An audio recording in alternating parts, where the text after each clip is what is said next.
Now, yesterday, the Linda Mwananchi rally successfully stormed Homabay County after a challenge of goons who had threatened not to let Edwin Sifuna, Babu Owino, James Agri Orengo, and all the Linda Mwananchi team to set foot in Homabay.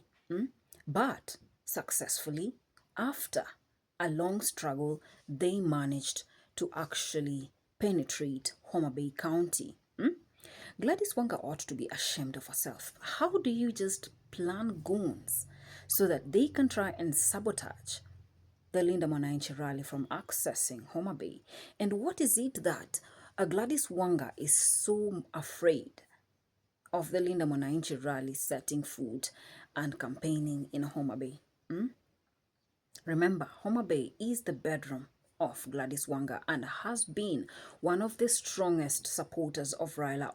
Now, 15 goons were also arrested after being intercepted at Tosha Filling Station, Kisumu, Nairobi Highway by the police trying to sabotage the Linda Mwananchi rally with a lot of pangas, a lot of rungus, knives, and all, name it, all tools that can help the goons to sabotage the Linda Mwananchi rally from penetrating Homabay County. But the question is, why is Wanga so threatened by Sifuna, Babu Owino, Orengo, and the Linda Mwananchi rally from accessing the Homabay? Is she afraid that they will actually change Homabay into one term, which will not support William Ruto's re-election? We all know that Wanga declared she is in the two-term direction, bidding alliance with the broad-based alliance with William Ruto.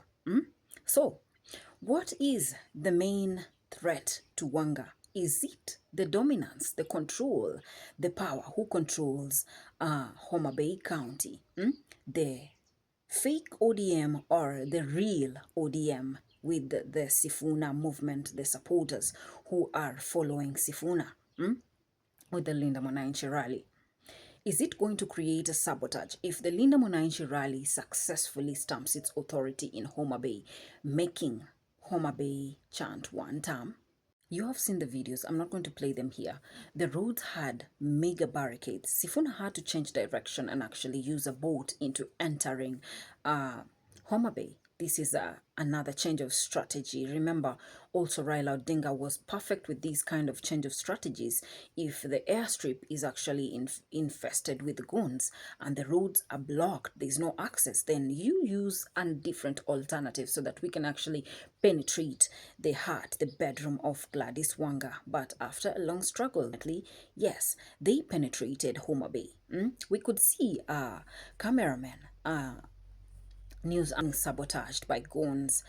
Some of them lost their cameras and filming equipment. We saw police officers being brutally attacked by these horrible gangs. Why have a political gang? Why have goons to actually come and dominate the territory just in the name of trying to sabotage a political rally by the Linda Mwananchi? Usiogope hawa. Wanasema hatuna watu lakini wanatupangia. Shenzi wao. Kama hatuna watu wanatupangia kwa nini?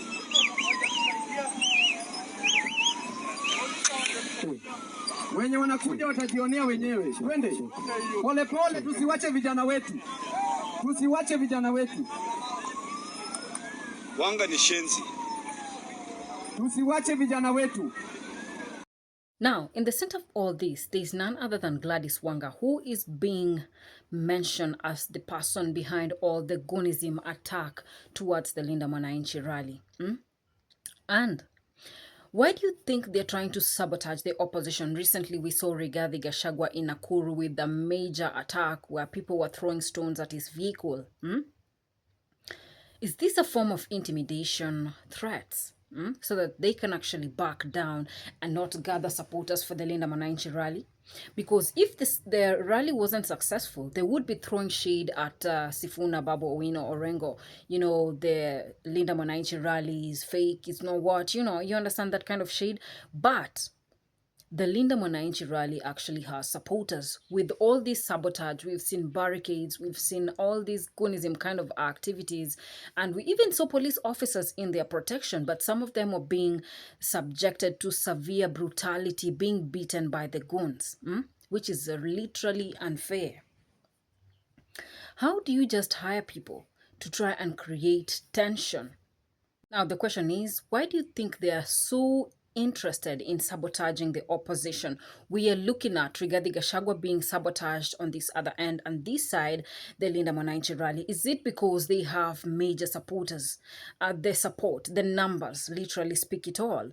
Or Wanga is just afraid that the Linda Mwananchi rally will stamp authority in homabay and changing their minds into supporting the Linda Mwananchi rally, making it a one-term zone. Yet she is focused in giving William Ruto a re-election. What is so interesting that the Linda Mwananchi has that they are threatening all the time?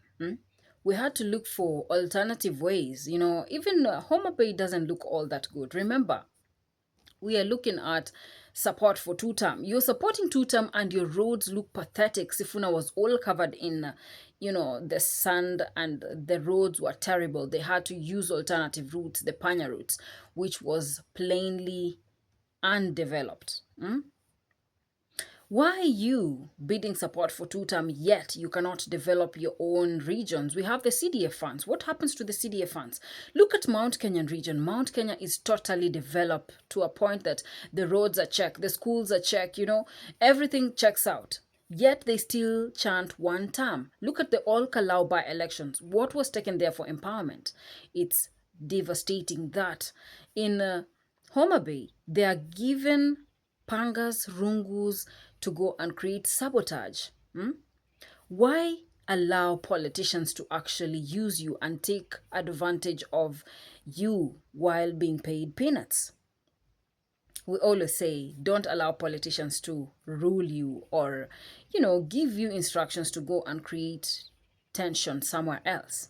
Well, before I continue, I'd like to thank all our diehard supporters for strongly supporting us. We wouldn't be where we are without your endless support. And if it's your first time to listen in, press that subscribe button and ring your notification bell so that you can be fast to receive the bulletins once we upload them. Now back to politics. Linda Mwananchi rally stamping its authority in Wanga's bedroom, Homa Bay. Remember, Homa Bay was one of Raila Odinga's zones that strongly supported Raila with one heart.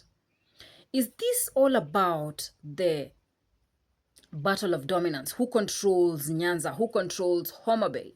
Will it be the Linda Mwananchi rally or it will be the ODM with Oburu Odinga? But currently we're all seeing this, that ODM, the Linda Mwananchi rally, is taking over all the strongholds. So definitely Wanga could be threatened. She's scared that, the Linda Mwananchi rally might do their thing by making it chant one term against William Ruto, which she is totally against. She's looking into getting the benefits from definitely none other than broad-based alliance. So if it's broad-based shenanigans, it definitely has to be a zone that will not tolerate or entertain the opposition, because the Linda Mwananchi rally is literally taking over by storm. But what do you think? What say have you? Why is Gladys Wanga so scared that the Linda Mwananchi rally stamps authority in her own bedroom, the Homa Bay? And what did you think about this political tension that was created in Homa Bay with the Gonism factor? Well, stay tuned to Royal News for more updates. Leave me there your views in the comment section. I'd love to hear from you. Will Wanga be re-elected? Will Homa Bay decide to follow the Sifunas, making it a one-term zone? Well, stay tuned for more. JD Ishmaels.